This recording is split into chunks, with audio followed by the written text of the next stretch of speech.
things are sailing. Oh, here he comes.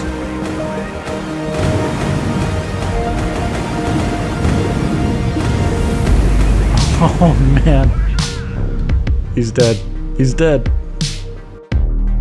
Hey everyone, it's Red 1940 here. Today we're taking a look at Sea Power Naval Combat in the Missile Age, and this is the third mission in the linear campaign, Strike Group Molniya, and this is the lifeline at the edge of the world. So if you've been following the series so far, we've been fighting a battle kind of in the southern part of the world down here. First mission was off the coast there, come around, and the second mission was somewhere around there, I think, or maybe further out at the Mauritius Islands, and now we are at the Crozet Islands, I think.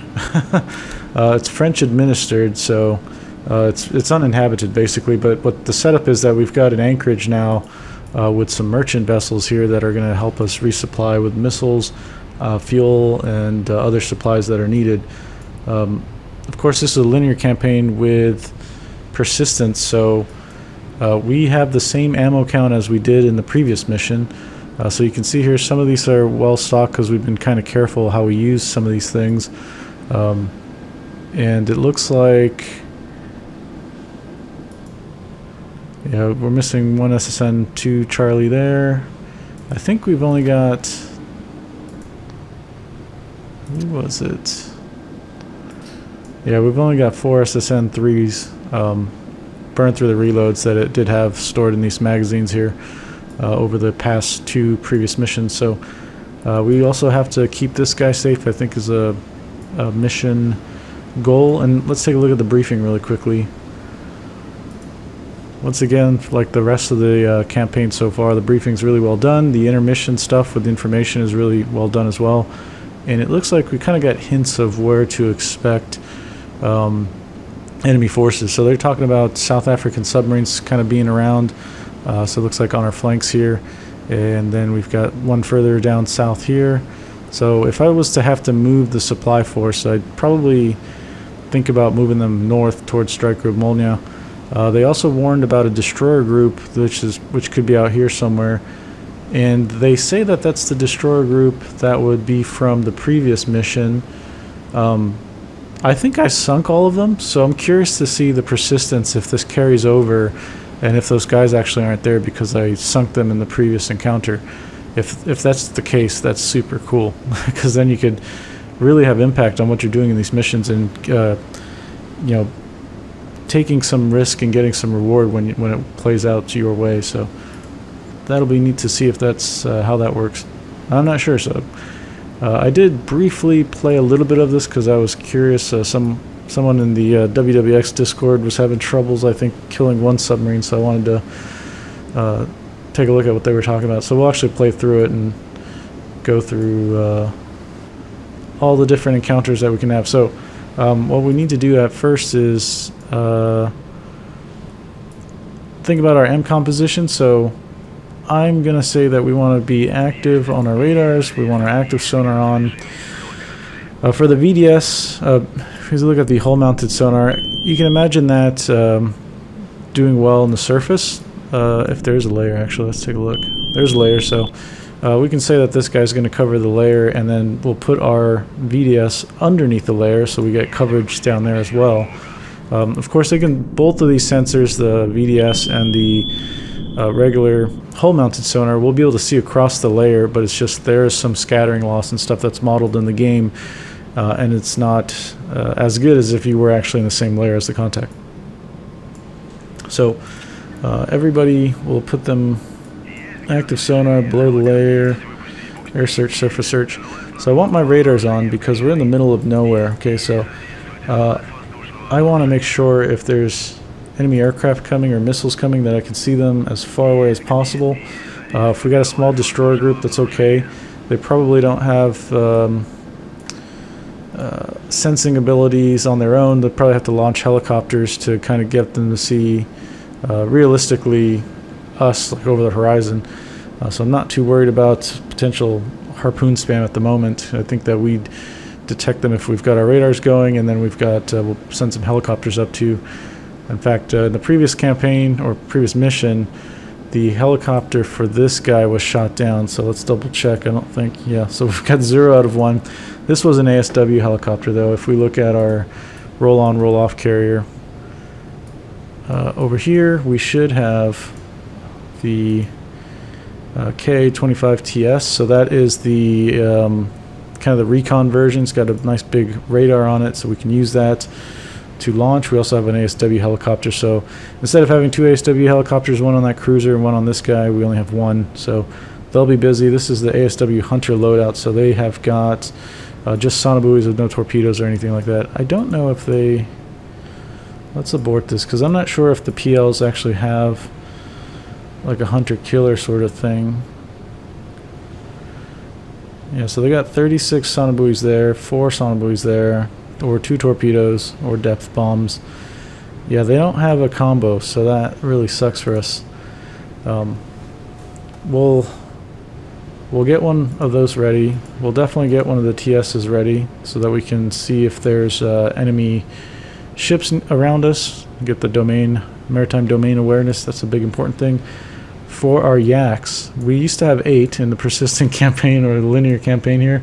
We lost 2 of them in the first mission, so that was great. So you guys know that I don't really play well with jets. I hate them. I like to use them at risk.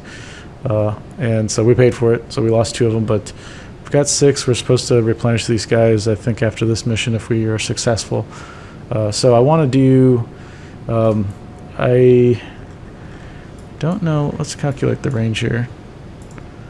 I don't anticipate... That's pretty far, 1,400 miles. 1,200 miles. Yeah, I don't think that just tactical fighters like the F1s that we faced in the previous mission can come out and reach us, so I'm more worried about the Enterprise Strike Group aircraft, because they have been talking about in previous missions that the Enterprise Strike Group is somewhere up and around here somewhere. So at a minimum, I'll probably want to have 2 aircraft up at all times, so just in the fighter layout, and then we'll just cycle them through. So we'll have, oops. Oh no, what did I do? Let's see if this works. Maybe I have to click a different unit now.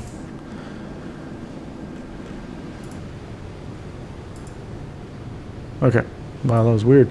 Anyways, yeah, so we'll have 2. We'll get them ready with the air-to-air loadout, the forgers, or as I like to call them, the froggers. We'll ready those guys. Actually, we can just kind of launch them, I guess. And then we'll get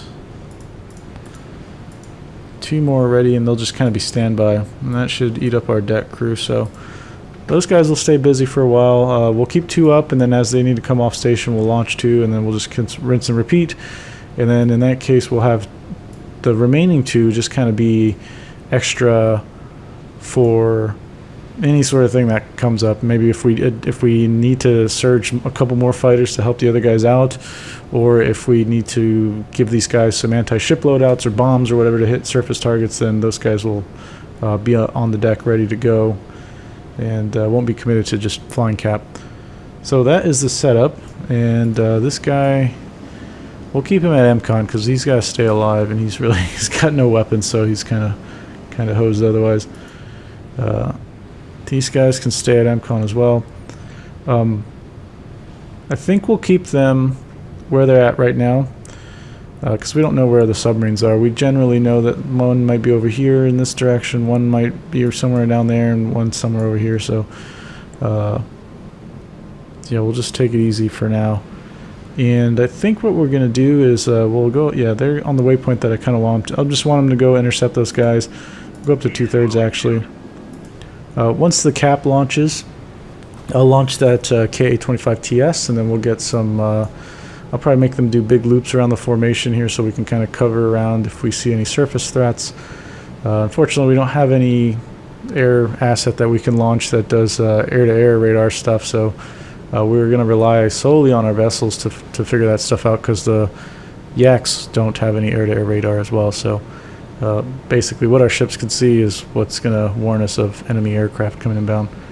It worked out all right in the previous mission. If you remember, there was F1s that came down, and I think we detected them out maybe 50 miles away or something. And that was enough for us to get some yaks to try and intercept some guys shooting exosets and finishing off a bunch of F1s that had dumb bombs, I think, mounted on them. So we'll pick this video up once all the air assets are up that we need, and then at some point we're going to get either intelligence or we're going to get contact with some underwater contacts to deal with. So instead of having you guys sit it and wait it out, we'll just pick this video up when that action comes along.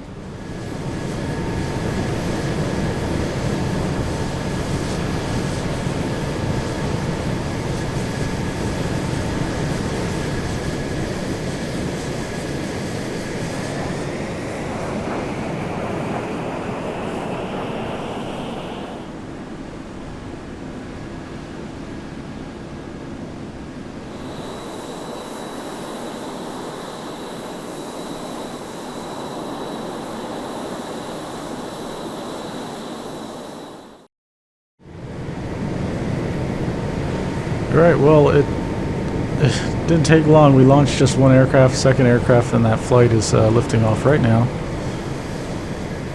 That's freaking cool, never gets old. Man. Dude, if this plane was in DCS, holy cow, I'd fly this all the time. So yeah, we got a periscope sighting, they said. Looks like this is the marking. It came from our ship here. Let's drop something down here. Let's do this for now. Don't put the markings directly on the contact, because when that contact fades away, it's going to erase any marker that's like mounted on it, so it doesn't just stop where it's at, it just goes away. So the cap is up. We'll get them to be a higher altitude, let's say 6,000 sounds good.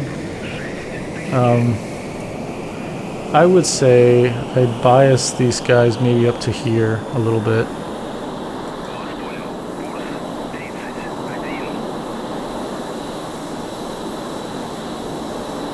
Yeah, that sounds good. We'll fly them up this way. If the carrier is going to play with us, it's going to come from this direction. There you go. You see the contact's gone, but we know where it was at, so that's good. Unknown signal. What is this? 100 feet, 3 knots. Oh, it's just a dormant signal. Okay. All right. Now we need to get our ASW Hunter up. So all our sonar is going, and it's not going to be enough. We're going to have to use a helicopter to go and localize these guys. The cool thing about the Russian kit is we don't have, if you imagine the American destroyers kind of the same vintage, they've got ASROCs, so those have a limited range. I think the launcher itself is something like 6 nautical miles maybe, and then on top of that you should have the range of the torpedo, but I think in the game it's just set to circle search, so you've only got ASROC capability within like 6 nautical miles or something like that. But these guys are not this ship, sorry.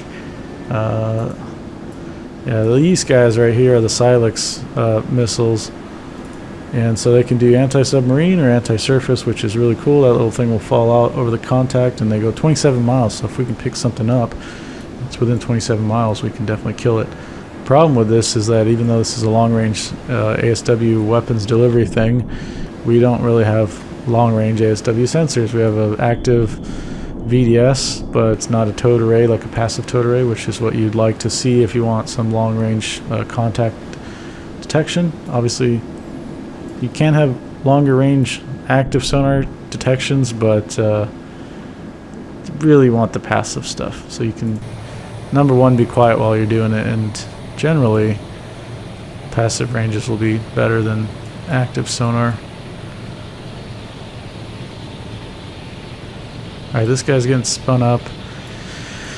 I think the battle plan here is we'll go down to the last detection, and then we'll kind of maybe work our way along this track. I think it said this guy was going 3 knots at 100 feet. The layer, as I remember it, was like 382 or something.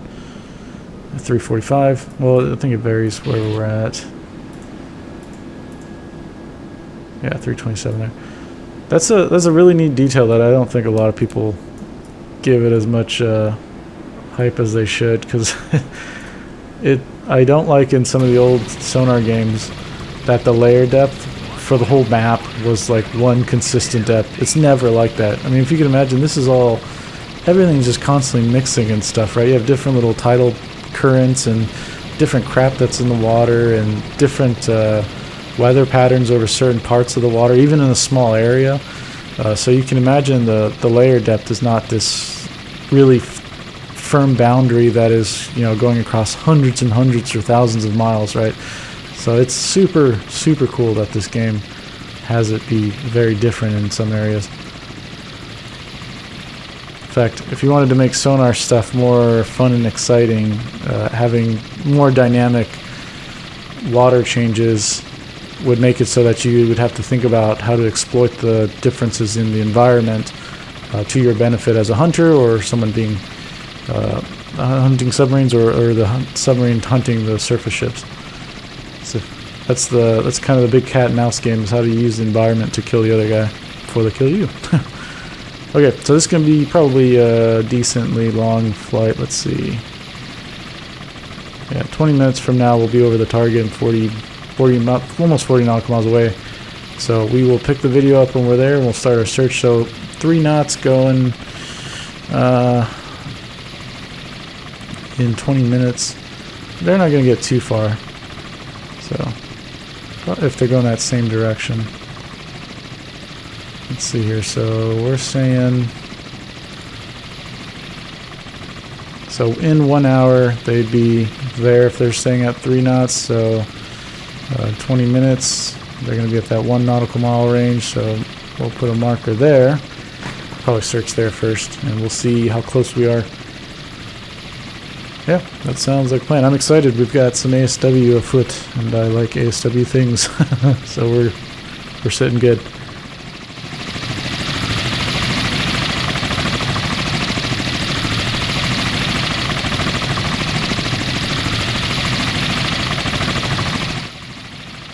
All right, we have an active return, and I'm going to tell you right now, we're not going to bother with this. If you look closely, what we'll do is we'll drop a marker. The depth is constantly changing here. We'll monitor it until we lose signal, but typically when you see the depth change this much and it's constant, it'll go down real deep. And then when it comes back up, it'll go up to the surface essentially. And that's how you can tell if you've got a whale. This is the telltale sign for that in the game. And I think that's really cool because in real life you're gonna, one, you'll hear the whales, and another thing you can look at is, a real good example is what we got going on right here. Man-made things, human things like to go in straight lines, right? Okay, whales will move all the time, right? Because they're doing their own thing, trying to feast on the krill, go swimming around everywhere, and so seeing something that's not just static in the game and seeing it actually move a lot is really cool, and I think that's a nice touch. So I'm not going to bother with this, but I'll put a marker there just so if I see another pop-up contact kind of in the area, then I know that I can assume that it's probably that whale that I was tracking earlier. So I'm guessing this guy picked him up. At some point, if he comes to the surface and he's close enough, we'll see him. But you can actually, this is a good way to see. What is the range to that? Like 6 nautical miles or something? I could barely see. Let's switch this to dark mode. Yeah, okay, so that's probably being, guessing that's being picked up by the VDS, so we can, let's take a look here on the information. Oh, this guy doesn't have a VDS, does he? Okay, cool. So that's our hull-mounted active sonar below the layer. I think we saw him. Actually, what's the layer at?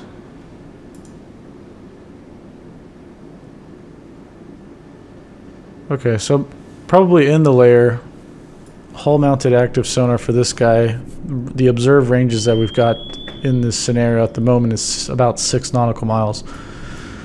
We lost him even though he's getting closer to us because he had gone so deep, and so let's double check this one more time. Yeah, he's crossed the layer.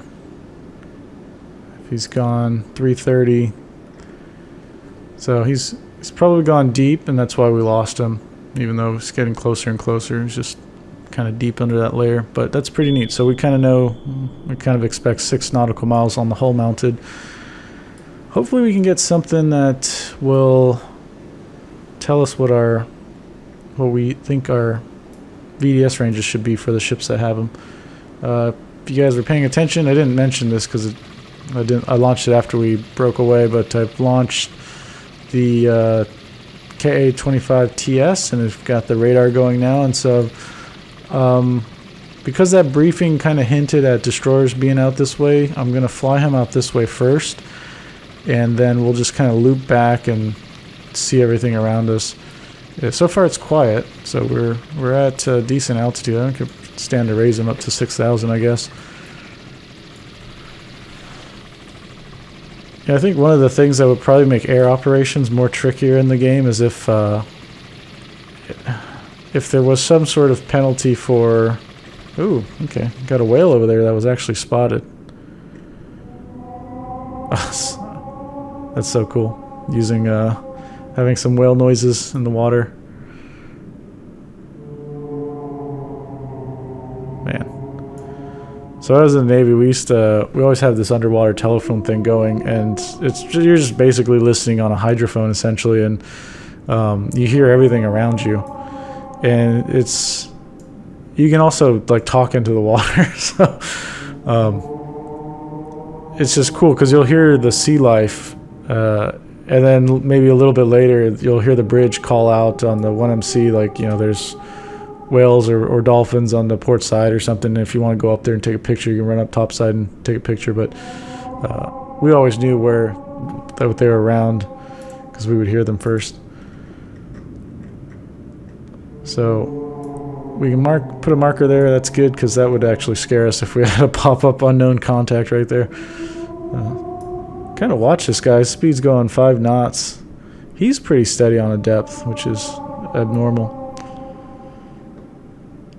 Yeah, I've never truly watched these guys, so I don't know if they stay down for a little bit and then they'll pop up after their oxygen's out or something. Or if he's just going to stay like this the whole mission. No, he had to... Well, we don't have contact with him. I was going to say, he would have had to been on the surface for these guys to see him because they don't have sonar. So there's no other way that they would know the whale was there. Anyways, we'll pick this up. We're only, 20 nautical miles away from the zone? No, not even. That's like we're like 10 miles or less. Yeah, 8.72 miles. I think what we'll do is drop a sonobuoy. Let's say this is going to be tricky because what we have to think about right now is, do we think that this guy's above the layer or do we think he's under the layer? I think when we last saw him, I should have wrote this down. I think he was like at 300 feet, maybe. I could be completely wrong. I just don't remember. So we're gonna, I guess, go with intermittent. Do above layer first, and we'll put that over. This was the point of contact, and then we'll switch to below the layer. We'll put the below layer where I think he would be if he continued on his course and speed that we observed him at. So that's not necessarily where he's going to be, right? Because his waypoint could have changed in the last 20 minutes as we drove down here. He could be just doing a constant barrier back and forth, so he might be on the leg going back this way or what. I don't know. But if he was to stay that course, he should be somewhere around here at the speed that he was going and the time frame that it took for us to come down here. So we will continue on when we detect something. Either we detect something or we get some intelligence or some of these guys get shot down. Knock on wood, I don't want that to happen. We don't have a lot, actually. Let's take a look. Yeah, we got all our helicopters up. We just have 2 of the forgers left on the deck here of this roll-on, roll-off mini carrier, which I think is super cool. And this is like the focal point of this whole Molniya strike group, and great persistent campaign. Okay, yeah, we'll pick it up when we get contact. I think we'll drop these buoys really quick. Actually, we don't need to pick it up. I think we could just time compress it. We're just seconds away, basically. I've always got to zoom out because I don't trust my guys to warn me that they're being attacked.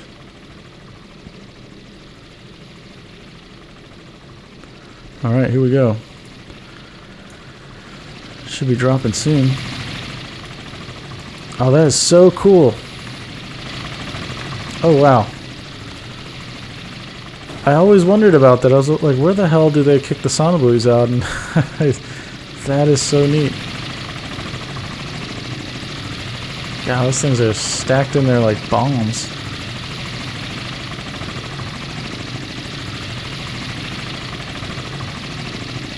And they actually pull them off one by one. That's so cool that they model it like that. It's really good detail. Oh, these guys remind me of the DCS hip pilots. They just have that dead look on their face. Okay, so that first one I think was above the layer. The second one is going to be below the layer. There it goes.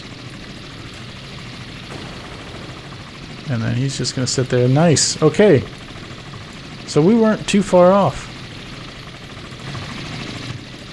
See, we immediately got contact here. Let's take a look at him. 100 feet, that's what it was. Yeah. I knew it was like something 100, so I thought 300, but 100 feet. Still going 3 knots, so he was roughly about that distance that we thought he was going to be from the first point. We know he's hostile. Okay, so this is our next dilemma. We want to maintain a track on this guy. We got another contact in that area. It's probably that whale, so I'm not going to freak out about that. I don't like that this guy is going down this way. He's a South African submarine, so we need to do some quick research. We need to know what the threat weapon systems are for this guy. So I know from my experience in the real world that South Africans, the South African Navy had Daphne submarines, so I want to go look that up.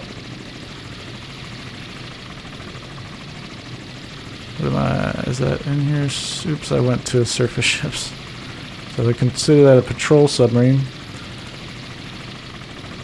So we got 2 torpedo types in the game that they could use. So they got the E-15 and the L-3. So E-15 is anti-surface, 8 nautical miles.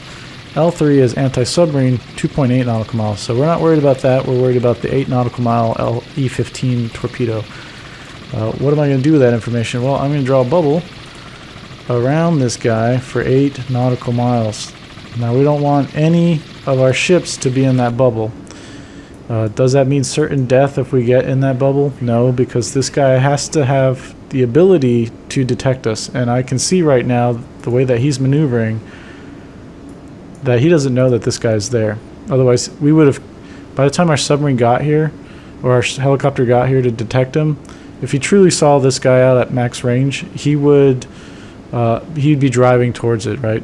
So, he's not doing that. He can fire at this guy right now. He's not doing that. So I know that at least for 8 nautical miles, this guy, he can't see that full distance.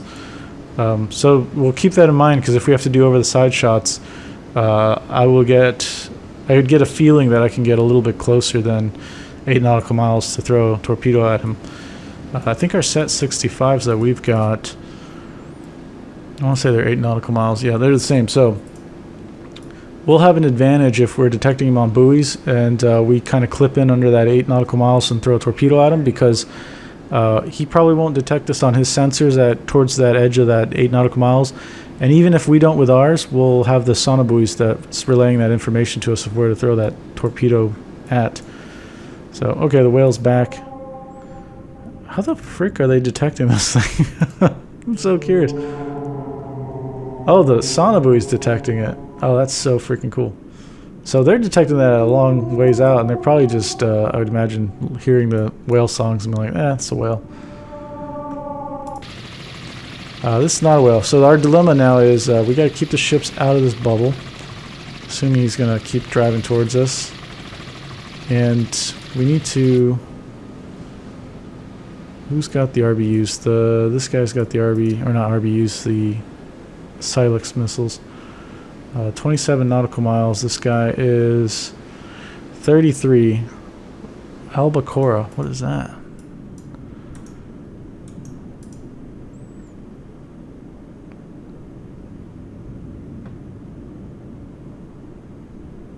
Oh, so yeah, it's like a Daphne, but it's I guess the export version that had gone to Portugal, South Africa, Spain, Pakistan.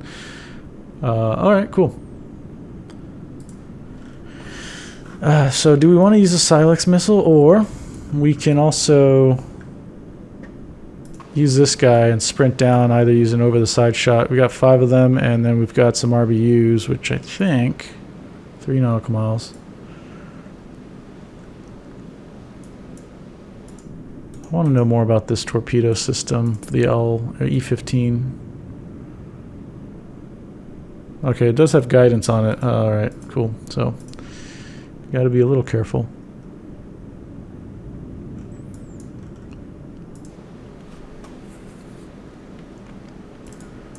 We're going to do a couple things here. So I'm going to have this guy oops, don't want that.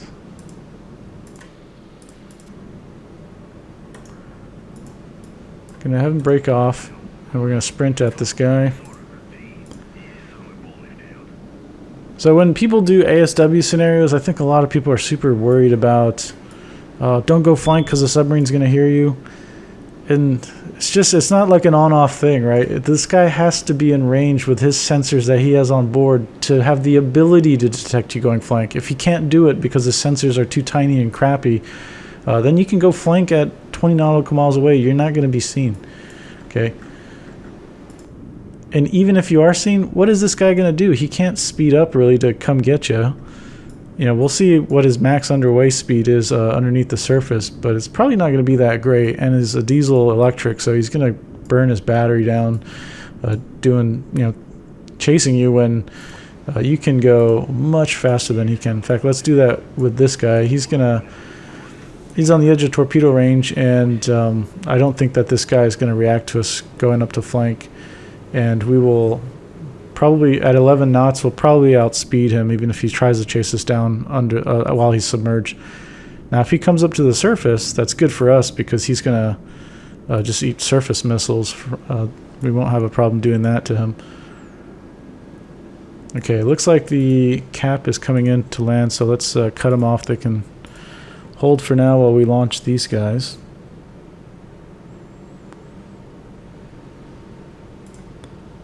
And I think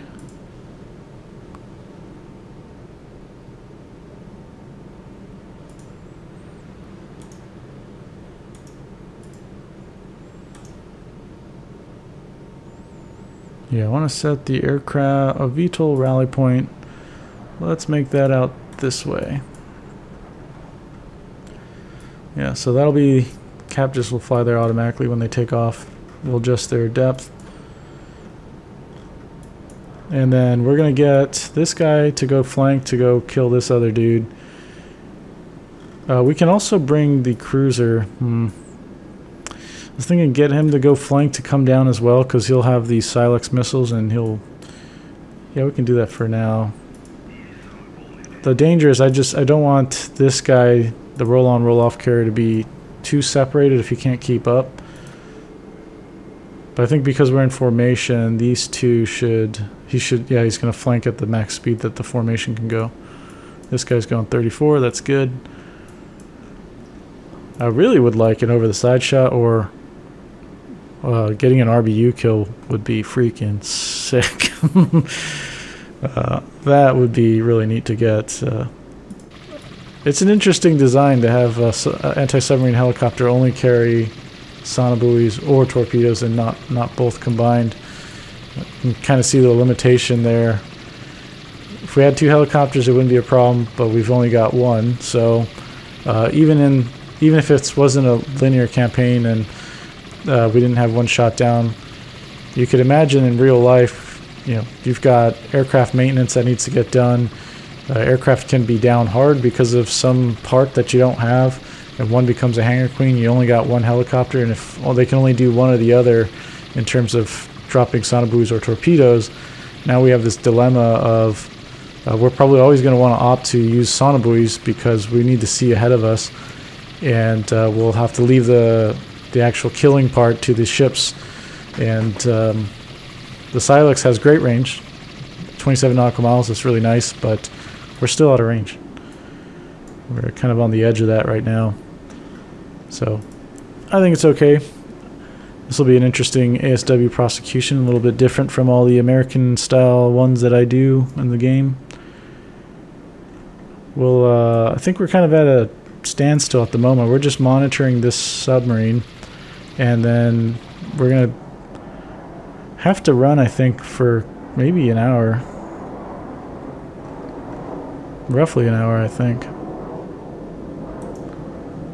Oh, that's interesting. Yeah, 11:23, so about 40 minutes. So yeah, we'll pick this up when we are... Ooh, we lost contact. We'll just keep... Where was he doing? He's at 100 feet still, going 30 knots, or 3 knots, not 30 knots. So now I know that he's above the layer. I can just go ahead and drop. I had a little bit ahead of his last known location. And it looks like if this was the furthest sonobuoy, about 0.4 nautical miles, where we should expect to lose him at that speed he's going. That's pretty good range, considering he's a really tiny contact going really slow. But we'll pick this up when the ship comes down into a range that we're going to start battling this guy.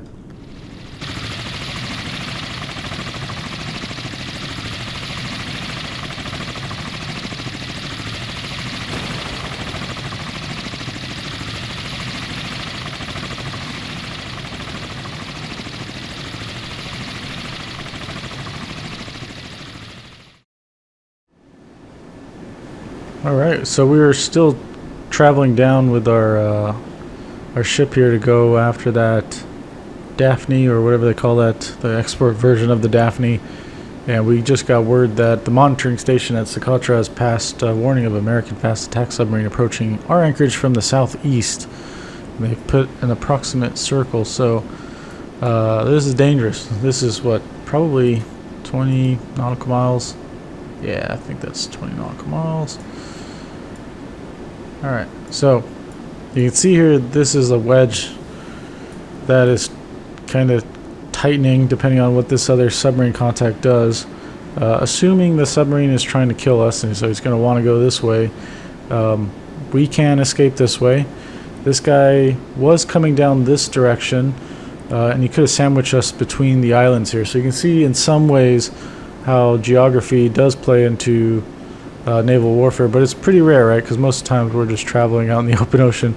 But in the cases where we're geographically constrained like this, this is how you can kind of use that to your advantage if you're the other guys. So I think for safety, well, I say safety, but it's not safe, because if we looked at that briefing, there was a potential enemy submarine somewhere out here, right? So if we're forced to drive this way, we could be driving right into like another circle of uncertainty of where another submarine would be. So it's pretty important that we kill this guy, and if we come down fast enough and kill him, then I will feel safe about moving this guy just due north to link up with these other forces, and then everybody's fighting together. And basically we have had some more whale sightings, so I've placed markers down. They have come up to the surface, so we've seen them. Some of these are just being detected by our sonobuoys at range. The whale that was there is now here. So yeah, I think this one's going to be a little different. We're going to have to speed this guy up, actually. Oh, interesting. I thought I put a rally point for the VTOL guys to go that way, and I guess they just don't do that on their own. So, okay. I did mess around with that polygon tool, and kind of, I think that's, in the future, that's going to be for the setting patrol zones and stuff, which will be super cool. And it's something I've always wanted since the game was created. So we're looking pretty good with the ranges here. This guy actually, I dropped the sonobuoy and he drove right next to it, which is really cool. In fact, our helicopter should be able to just visually track him at this point. He's still super close to that sonobuoy.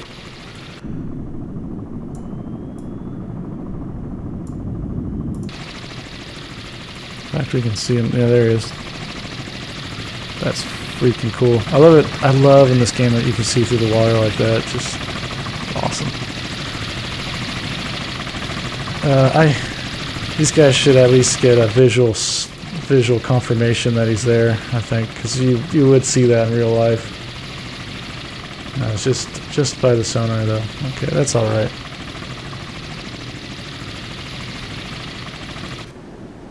$14 nautical miles. So what I'm going to do now is draw another bubble, and that's going to let me know at a glance when we are in over the side range. We'll try for an over the side shot.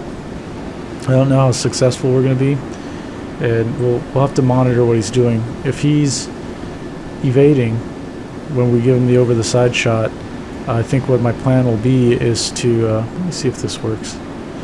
One of the quality of life features I really want is if we can offset the camera like this. So if I prefer to have my map all big, I can see the center of the object that I'm looking at.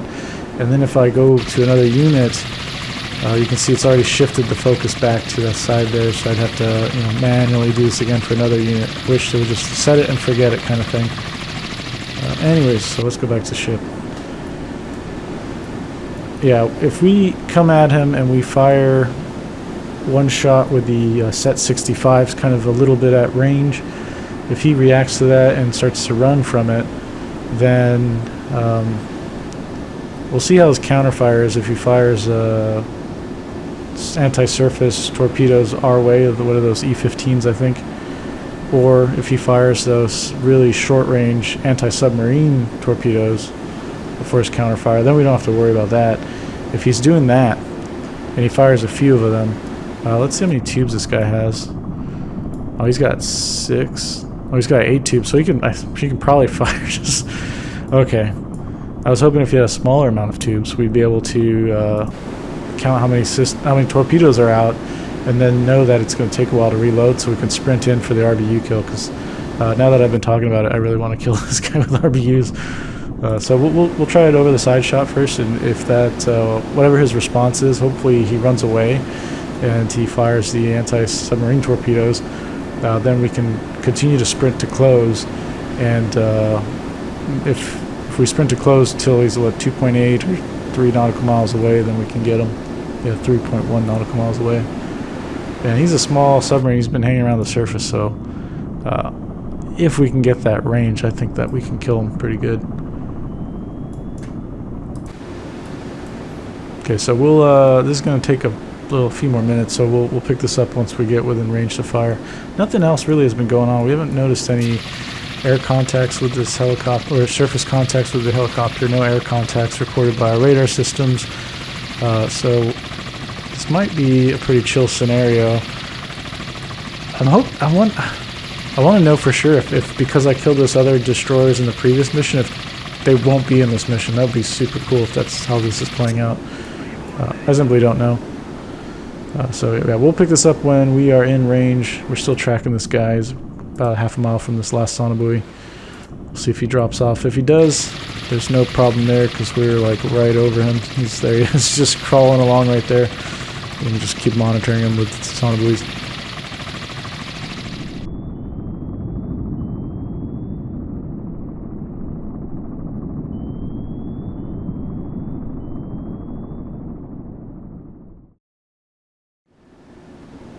Okay, we are pretty close to this guy, so we've come down. I've got a few circles here.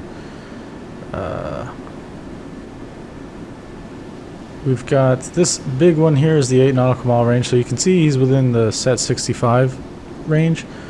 I don't think we're actually going to need it. He doesn't appear to be reacting to us, driving flank at him at under 4.5 nautical miles. So this is a great example of what I'm talking about, where just going flank in an ASW scenario doesn't mean automatic certain death. Like, certainly you can't see with your sensors at the moment because the flow noise is just so crazy loud. But if you've got other sensors and you're kind of monitoring the situation like we do with the sonobuoys, then of course you can go and use flank speed to your advantage. So we were rapidly closing the gap here. He hasn't come about to fire at us, so hopefully we just get in that 3.1 nautical mile range, which is coming up pretty soon, and then we can RBU 6,000 him, put these guys to work. That'll be really cool, because I don't think I think there was one video I sunk the I think it was a hunters or hunted scenario where you play as the Soviet ships, and I think I might have killed that guy with RBUs in the end. If I didn't, I might have damaged him with a torpedo and that won the scenario, and then I think afterwards I finished him. I fired at his carcass with the RBU. Maybe that was it. I just vaguely remember, I think, the ending of that video being RBUs being fired at that submarine. Okay, getting really close now. Alright, so we'll stay fast. Actually, I was thinking to slow down to see what he's doing, but we can always do this here. Above the layer, yeah, we'll drop a sonobuoy right on him. The reason I want that is to get more accurate information, if we can, of where he's at and what he's actually doing. Because you see, if he's coming around, if he's doing it really slow, he's got the right rudder in.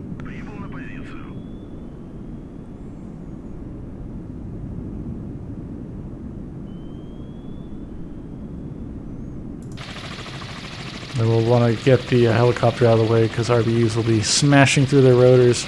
It's probably not ideal for these guys.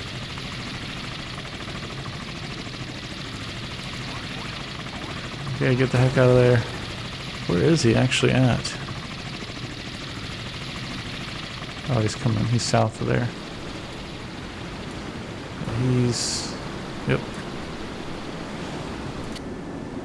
Okay, here it comes. Ooh, I hope we get it. I hope we get it. Look at that. That oval of certainty went down quite a bit. He's still actually not turning towards us anymore. He's kind of steadied up on his turn. Okay, let's get him a little bit in there. Let's say 2.9 to give us a little bit of slop room. Okay, and then firing.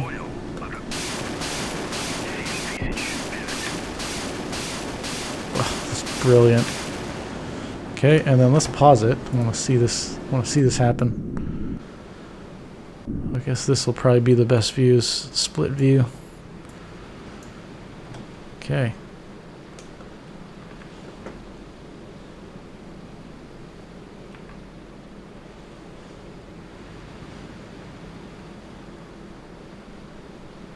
Those things are sailing. Oh, here it comes.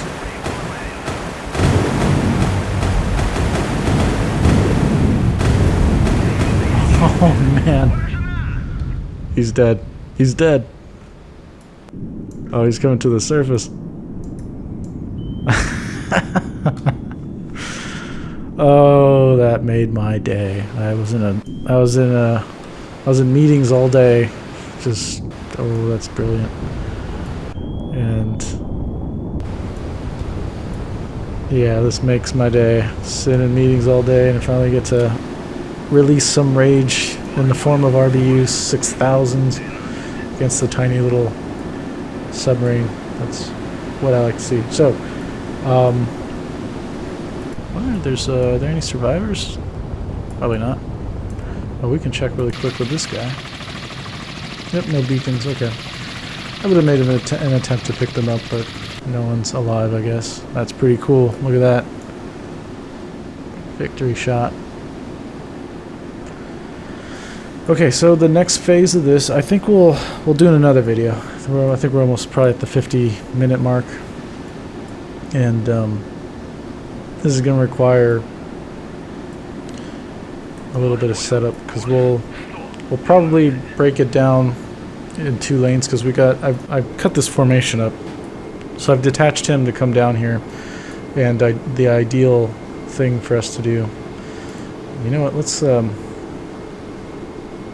clean up these circles. We don't really need them anymore now that this guy's dead. And then we don't need that anymore. So I know it's kind of a mess, but I'm hoping when I do stuff like this, you can see how to use some of these little rulers and circles to help you do things pretty quickly in the game. Especially that ruler thing, that's good. You can kind of figure out with the times where somebody should be, and you can see it kind of worked. We picked him up with the helicopter where we thought he should be roughly. Anyway, so yeah, I think the next phase and in the next video we'll prosecute this American submarine and whatever goes on after that. I think what we'll end up doing is we'll create 2 lanes. So I think earlier in the video we said the observed sonar range, hull-mounted sonar range against one of the whales was like 6 nautical miles. So we can easily do something like this where we pull out 6 nautical miles and I don't want that. I want this. That's good enough. I don't know why it's going to like the default race like that. Whatever. I'll pull that off to the side. I don't care.